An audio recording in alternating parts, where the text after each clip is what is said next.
అది మళ్ళీ చెయ్యి వదిలి చూస్తాను. ఒక్కొక్కడు చెయ్యి వదిలి. ఒక చేతితో కూడా వచ్చేస్తున్నావు. అబ్బా ఎవరు నీకు సపోర్ట్ లేకుండా చూడు.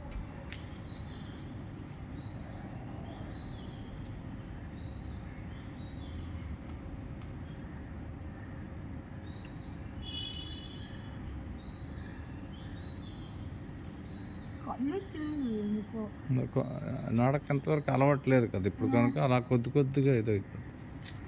నీకు తెలియకుండా ఇప్పుడు ఏటైంది అనుకున్నావు, 1, 2, 3 రౌండ్కి వచ్చేసావు.